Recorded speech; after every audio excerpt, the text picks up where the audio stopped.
Welcome back, Movie Masters. Do you want to learn how to key a green screen on Davinci Resolve and Adobe Premiere? Well, stick around and we'll show you both. Okay, so we'll start with Davinci Resolve.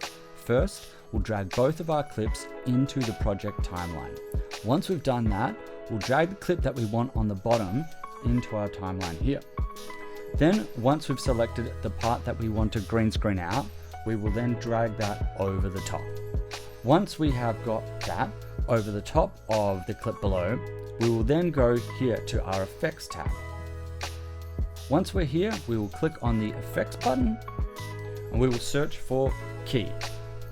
Then you grab Ultra Key, drag it to the middle, and then over here on your right, take out the green and go back to your timeline, and as simple as that, you've keyed your green screen in.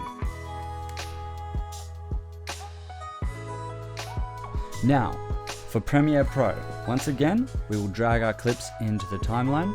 We will put the base clip on the bottom first, the one that we want the green screen to appear over the top. We will drag our green screen over the top of the timeline. Then, similar as before, we will type in Key into our search panel under Effects.